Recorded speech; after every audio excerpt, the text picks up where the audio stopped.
Okay, well, my name is Jill Hinson, and I am a Pilates teacher. And I own a small studio in Indian Trail, North Carolina, which is a 15-minute drive to Charlotte. So I normally tell folks I'm from Charlotte, North Carolina. So I'm an East Coast girl. And I am the founder and executive director of Core Compassion Project. We are a 501c3 nonprofit that offers post-rehab Pilates scholarships to women and men with breast cancer.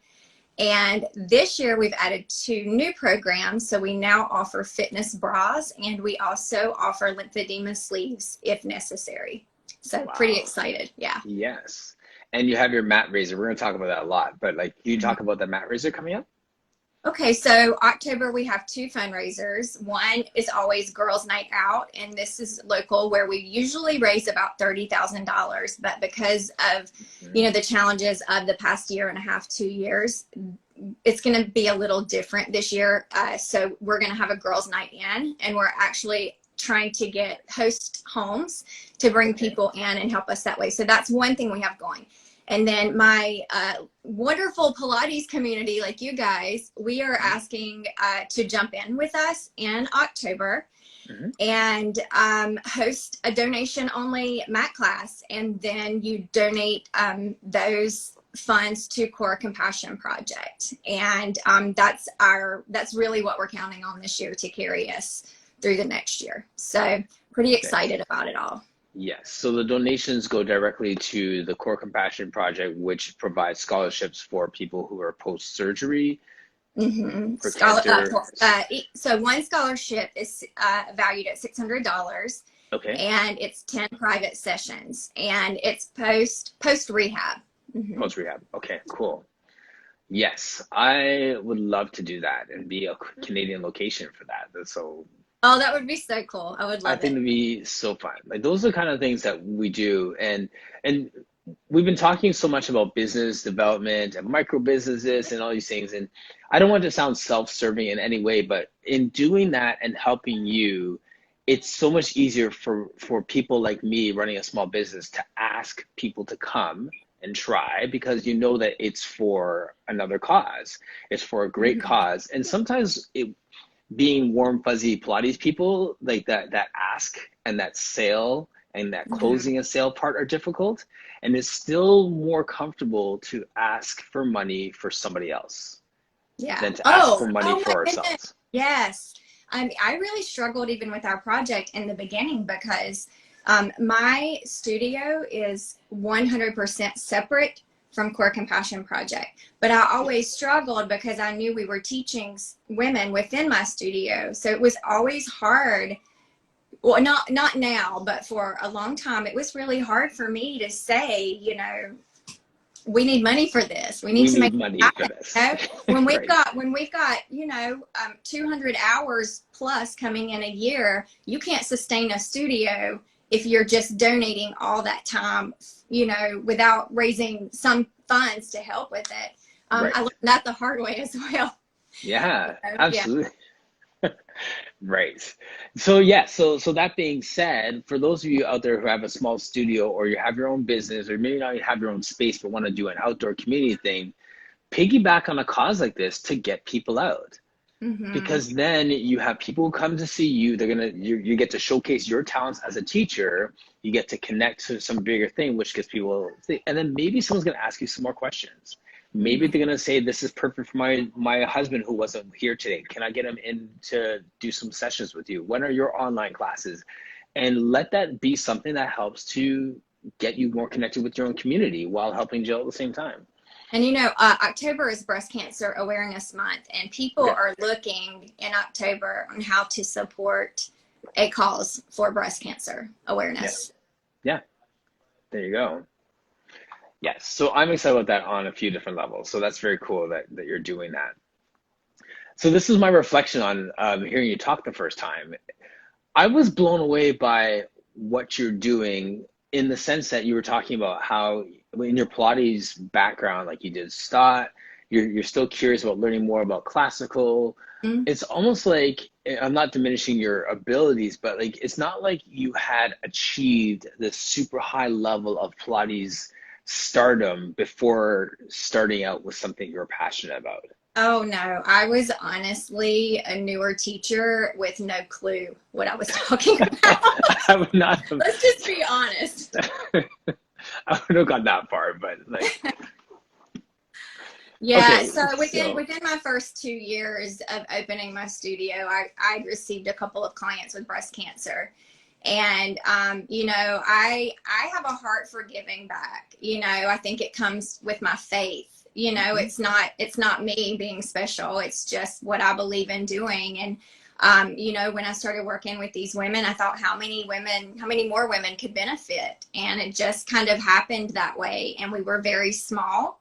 And it was just like any other kind of startup. You know, it's taken 2 years to build, and I feel like now we're at this place where we're very sustainable, and I'm amazing. just so proud of it. I'm so proud of it and the community that we've built.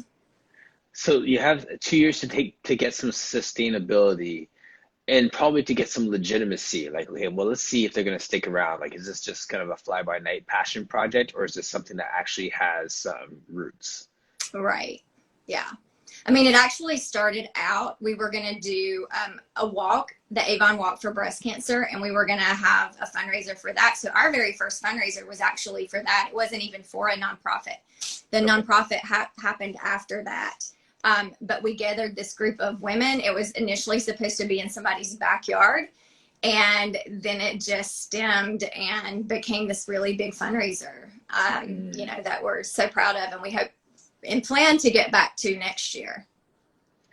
But if not, you've extended your reach by this space, by this situation at the same time, right? So, We have. And so last year was my plan to roll out our affiliate program where we're mhm, now trying to take Core Compassion Project into other studios, because I get applications frequently from other states, and you know, the project liability, we can't and we're not willing to just send funding out, you know, sure, unless of course. we know that teachers know how to work with breast cancer.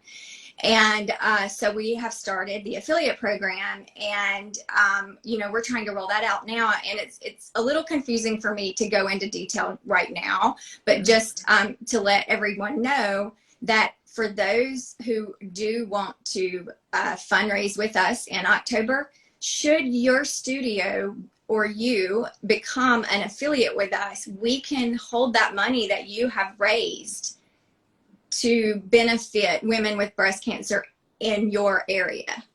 So we're Okay. just trying really hard, you know, to broaden our reach Mhm. and help as many women as possible with breast cancer.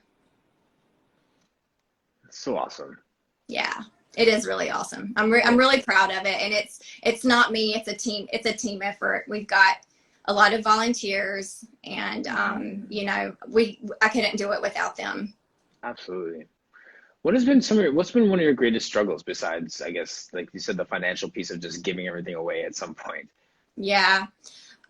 So, you know, time is a struggle because my studio, Core Studio Pilates, pays my bills. You know, Core Compassion Project, excuse me, is from the heart. Excuse me, Mhm. hold on. Core Compassion Project it's a heart project. Yes. And you know, I have to find that balance. You know, I can't take away from my client base Right. to make that happen. So I make it happen in addition to. So sometimes time can be a challenge, but I have really learned how to schedule myself and not to overschedule myself as well. So that's been a challenge. You know, COVID was a bit of a challenge for us because for two reasons. So our big launch of our affiliate program and my book was last Yes. year, Right. and Yeah, it I was all heard about that. virtual. Yeah, and so you know, Momentum Fest this year was actually really, really good for us because, you know, it's nice to be able to talk to people face to face and say, this is what we're doing. We can Yes. share things, and so that was nice. So that was a little bit of a challenge. But yeah, and then now just working to build the affiliate program and learning what the rules are for each state, you Mhm. know, as far as 1099s and what's considered employee. So we're working through all of that with our accountants Right. now, trying to figure out how to move forward with that. So, Amazing. no challenge that, every business Standard, has challenges. Right. Yeah. Standard business challenges. And Not to like discourage you from doing it, but like it's. Oh, no. But it's so funny because our board, we laugh together because we say, nothing's ever easy. Like we always think we've found a solution and then, something else has come up and we've got to figure that out. Like it's just, and, I had no nonprofit experience and it's very, very different. And so, I've had to learn the rules about nonprofits and, how to do things right. Yes. Right. So, which usually takes longer than you like. It's taking. Yes. There's a comment here. I'm late to this live. Is the project something you do in studio, or do you have special classes for survivors and those going through it? So, I think for Barshar, just explain a little bit like this, the living out of the core compassion project. So people, is it like kind of like outpatient coming in, they get connected with you, and then they do classes in your studio, and then you're funding that? Yeah, that's a great question. So we are, my biggest referral source is our local lymphedema specialist. And, now now that the project is growing and the name is out, I'm getting more referrals from different people. But right now we really like the one-on-one time. We think it's good, very good for the person, the client coming in. And, we have had small groups that we had a pilot program one time that we funded for 4 women who had all been through the scholarship program to then be able to take a class together. So it's like a graduation. And we were exploring how that would work, and it was okay, but it was a bit challenging with schedules and this and that. So we don't offer, large classes or group classes right now. We're strictly one-on-one private training. Good stuff. It is inside the studio though, on the apparatus. Yeah. I was coordinator for a similar program with the city of Mississauga called the Next Steps to Active Living. And they did, for people who had life situations, strokes, accidents, they do their phase 1 and phase 2 in the hospital, and then they have their physiotherapists and stuff. And then their phase 3 was on site at the community center, where they would do almost like an adult day program where they would be there all day long. And then they'd have like a balance class and like a yoga mobility class, and then some time in the weight room supervised. And it was that kind of transition, next step, next phase type model, similar to what you're doing. So there are templates out there for that continuation, right? Because like they have to continue. Like it's like, that's Pilates, right? Like you don't ever stop doing Pilates. Some can and some cannot continue financially. Right. And that's actually why I even had the idea to write a book, because what happened was these women were coming in and getting their 10 sessions, and you and I and everybody on here knows that you get through 10 sessions, you're just waking up some muscles. You're just getting started. And we are able to get great results, range of motion, starting to get that strength training back. And then we're having to say goodbye. And I was constantly having to go to my board and say, can we just have 10 more sessions? Like, can you give us 10 more sessions? We're almost there. Like, give us 10 more sessions. Right. And so we made the decision together to write this book. And so on the 5th session, we start introducing them to more of the mat work and my book. So it's a gift from the project, completely free, abandon a book. And so once they're done with the 10 sessions, they can continue on their own if they cannot financially continue to come in. Yeah. And, some can and some can't. So, sure. But yeah, and what I've learned, and I could go on all day about this, it drives me crazy. In an ideal world, we would get these women after physical therapy. Right. A lot of doctors do not prescribe it. And it blows my mind. Like, there's so many different surgeries. My cousin just this week had her breast expanders taken out. She had stage 1 breast cancer and just had reconstruction. And a lot of times, if you ask for it, they will give it to you. But, Right. you know, But if you're not people don't know. educated to ask, right. And I'm not saying that is the case everywhere, but in my experience here and in talking with a lot of other women, it blows my mind because they need it so badly for that range of motion in the beginning, you know? Yes. So, because if we can tackle it early on, full range can come back. So, yes. yeah, so that's where Pilates has been just so wonderful, our program. Amazing. And I do want to geek out a little bit on the Pilates piece. So like what's unique in terms of exercise prescription that you would go through with people different than just taking them through the method or taking them through a Pilates class that I would do? Like, what does that look like in terms of the exercise prescription that you take your women through or men there's through? really no single recipe. I wish there was. You know, you have to look at the body in front of you, and you know, one woman may have had you know, tissue come from the abdomen where somebody else has had the lats pulled. Like, it just depends on the body. I will say this is what's so beautiful about the method, is that even if you don't know anything about breast cancer, the method is designed in such an amazing way that you're still going to help people, you know? And I mean, that's how I started. And then I would notice this would be hard for somebody. So why don't we explore this way? But I can tell you this. So I use the push through bar a lot on my Cadillac.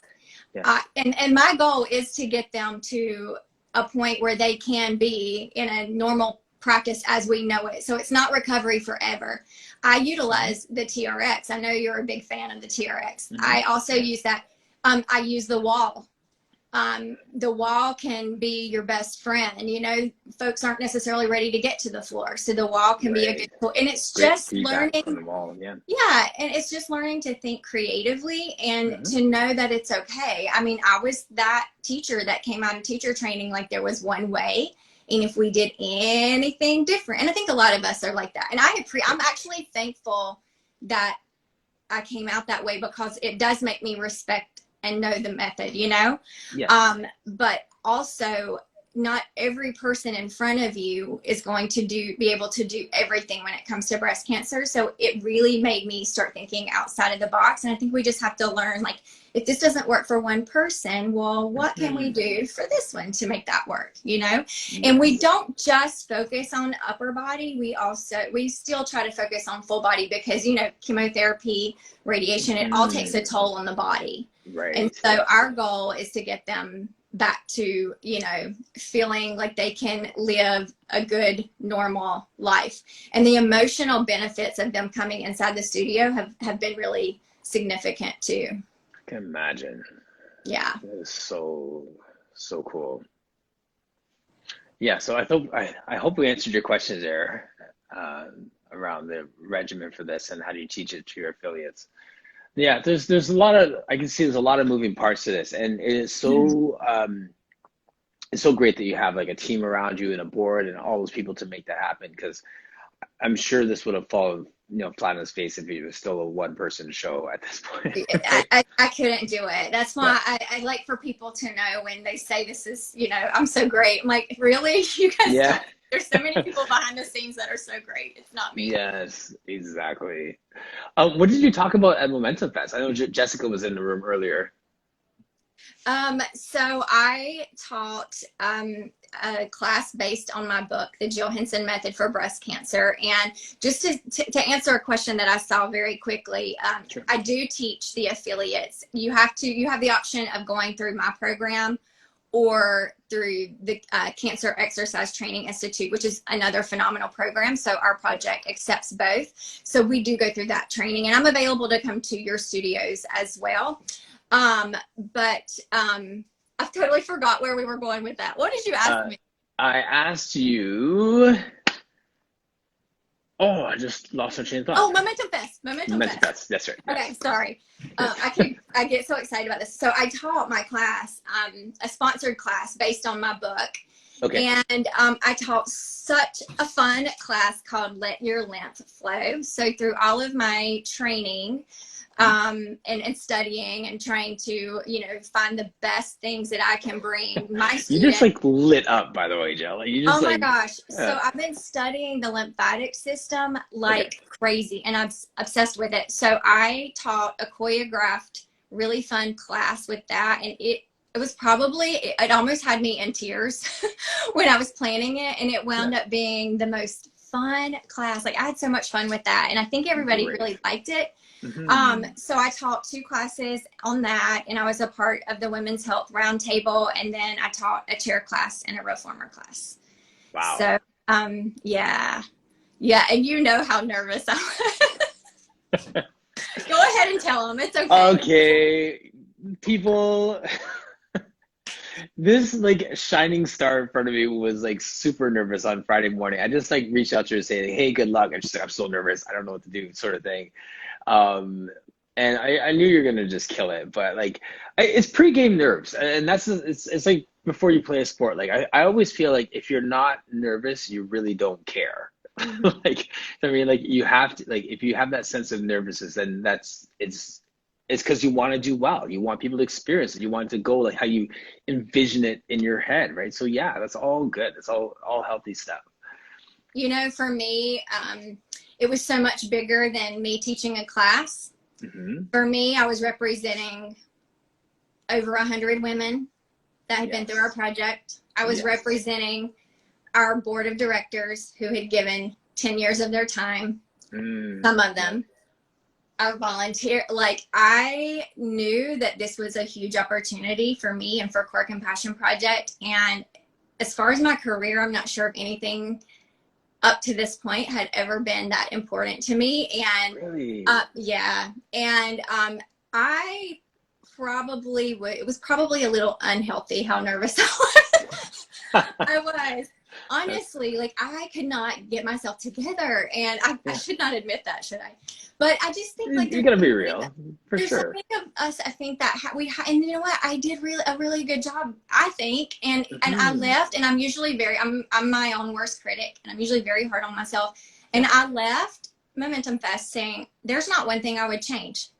Great. I was so proud of myself, and I thought, how many of us like we do have these gifts, but we're just too afraid to share them, Yes. And now I'm like ready to do it again, Amazing. like, but I was really working. Oh, that's awesome.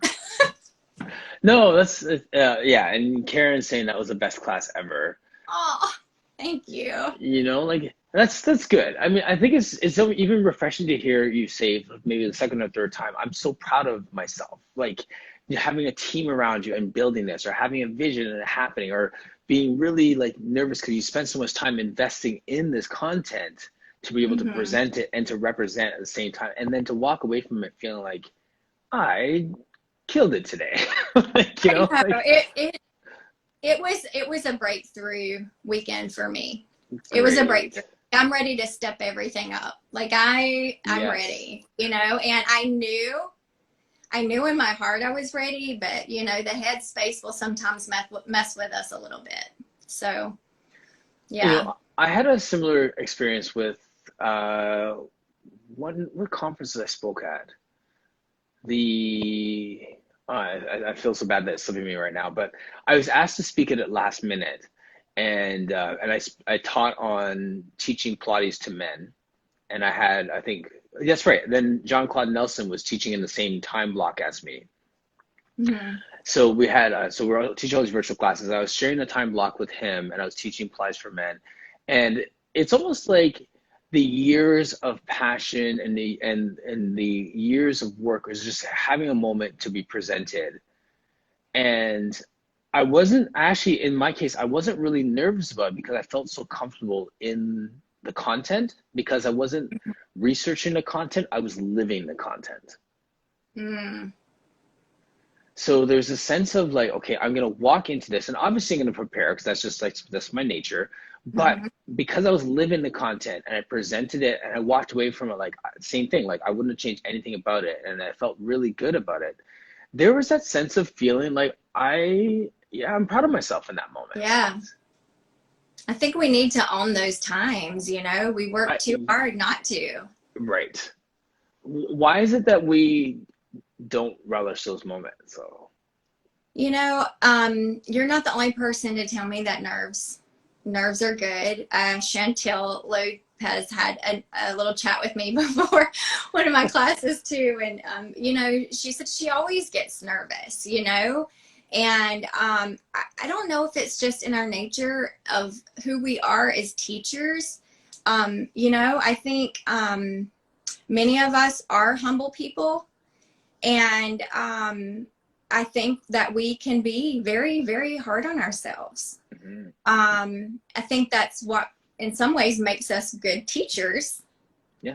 But it can also not be good, you know, Right. and I'm learning that, you know, to find that balance. And, you know, the more you teach, the more confidence you get. But it's a lot different when you're working one-on-one in a tiny little studio, and then you're to present the work that you're doing inside your space with, you know, a lot of teachers who are very good teachers.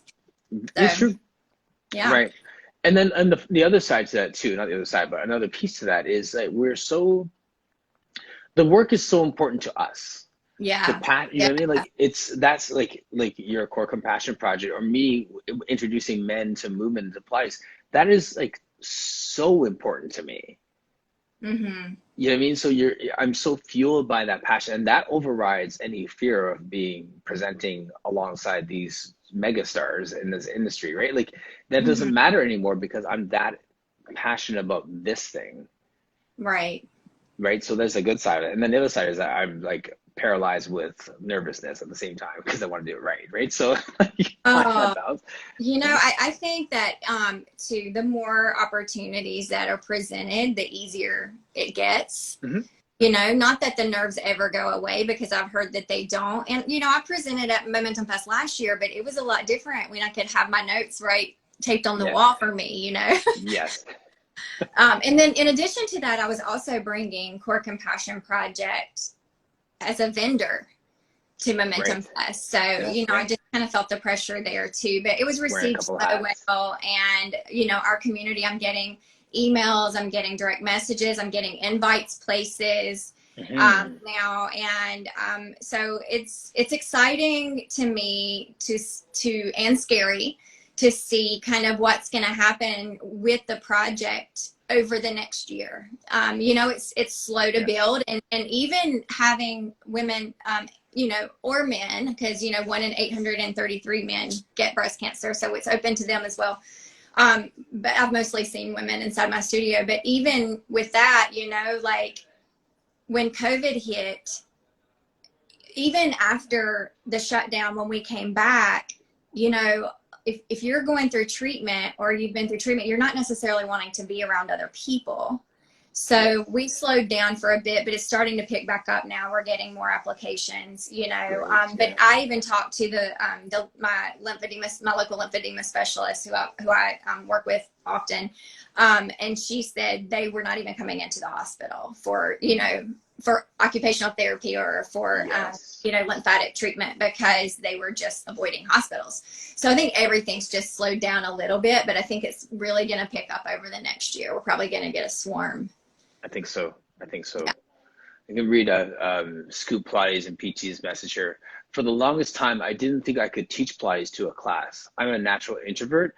It really is overcoming, facing your fears. We are our own worst critics. Yeah.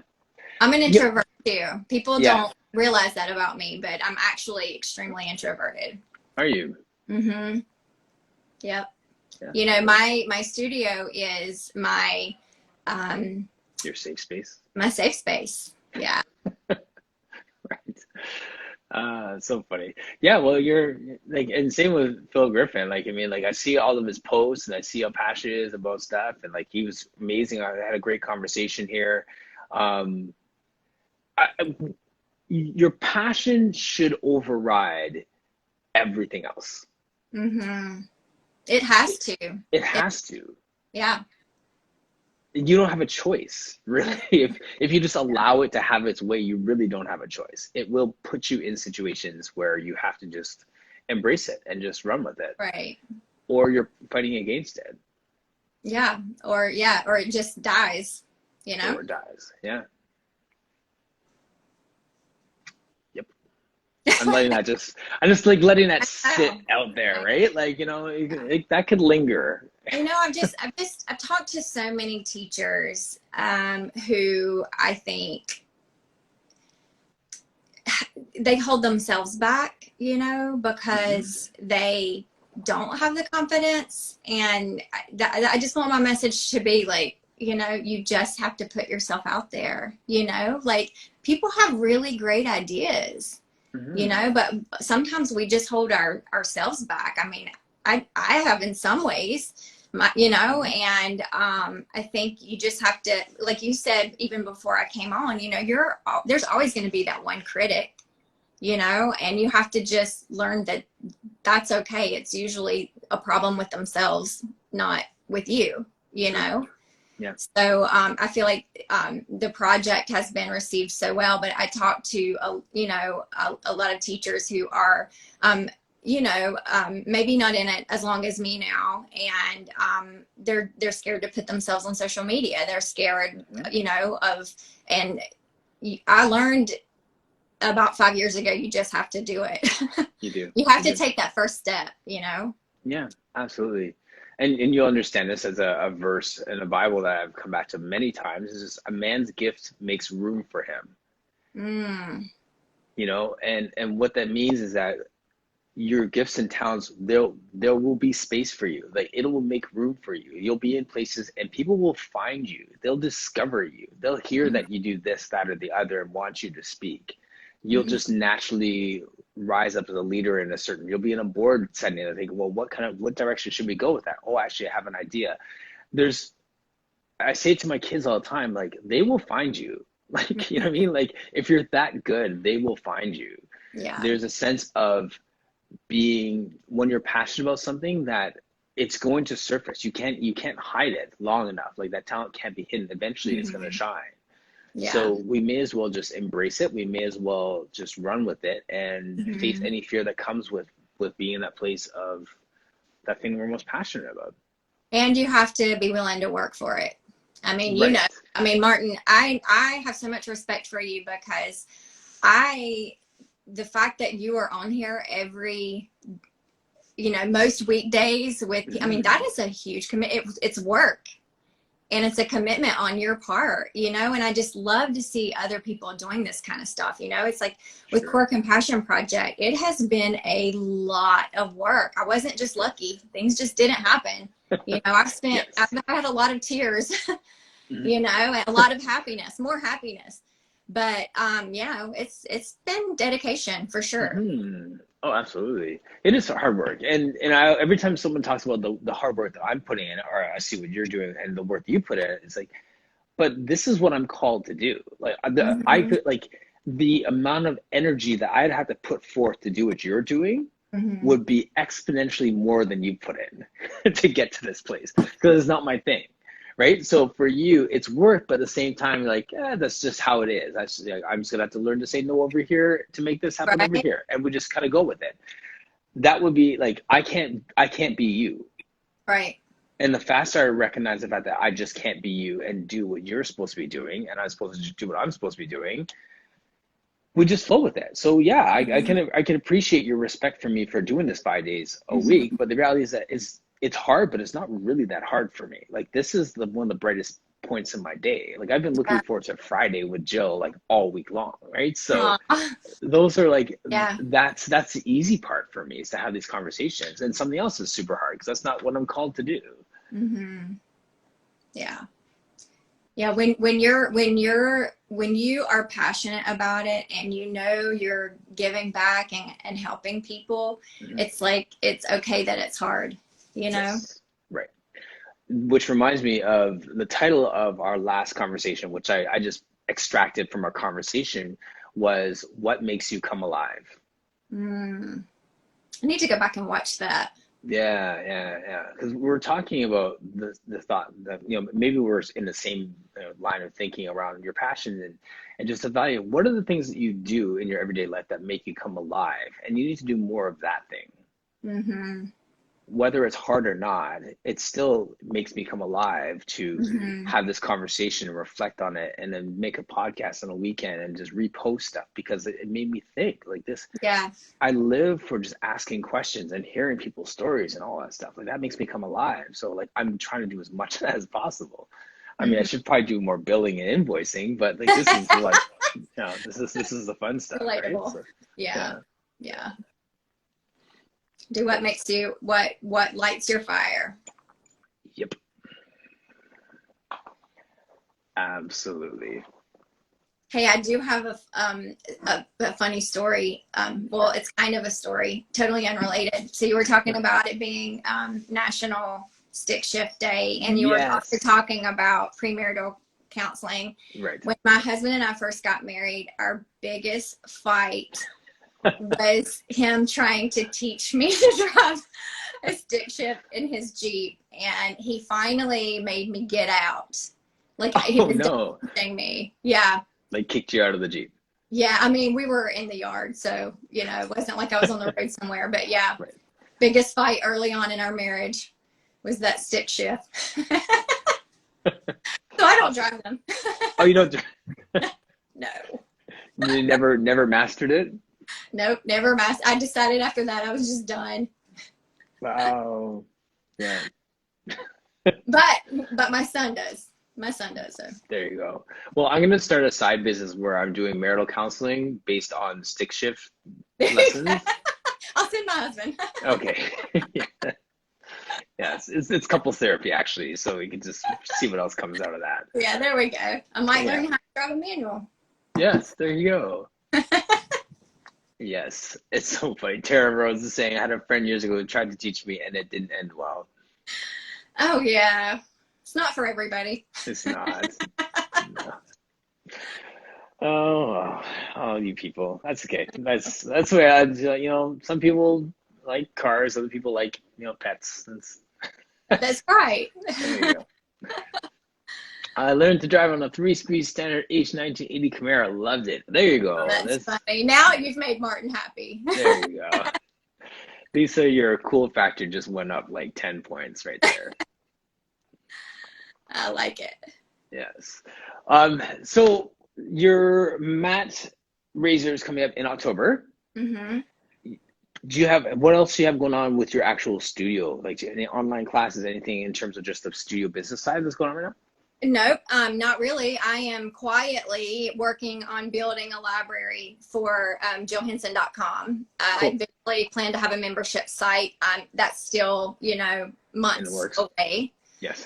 So I'm working on that, and I'm teaching my clients, and Core Compassion Project keeps me busy enough. So, we did roll out 2 new programs. So I told you early on the fitness bra program and the lymphedema sleeve program. So I would like for everybody to know that your clients do not have to be a recipient of Core Compassion Project to receive a bra or a sleeve. If you have someone coming to you who is a breast cancer, I like to call them thrivers. Mm-hmm. If they are a breast cancer thriver, they can go to our website, corecompassionproject.org. We have partnered with 2 companies, Ana Ono, that provides fitness, or not just fitness, they offer all kinds of bras, but we're partnering on the fitness side for sports bras for women who post mastectomy and or post reconstruction.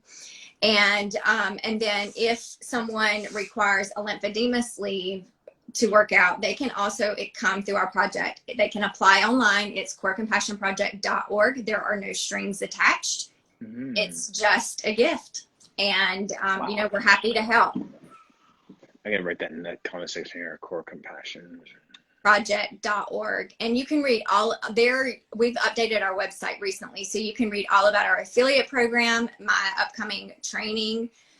You can see the bra program, the sleeve program. We're here to help. So they don't have to be recipients of Core Compassion Project for that. such a savvy businesswoman. Listen to you. I'm learning. Got your business hat on there, your Yep, nonprofit organization hat on there. that's right. Love it. Yeah, so that's awesome. I'm going to in the comment section when we repost this, if you can just like type out that all those links there again. Okay. Message me afterwards too, and we'll figure out how to get the MatRaiser coming out of the studio or somewhere. Yeah, and Somewhere. if you are interested in more information directly from our project, if you go to the website corecompassionproject.org and fill out the contact information, you'll be added to our mailing list. And starting August 1st, I am on it. Like I'm getting ready to start rolling out everything for MatRaiser because we Amazing. want as much help as possible. The more funding we get, the more women we can help. So Yes, absolutely. really important work. Do you have an actual like a dream goal or number that you'd love to see happen out of this?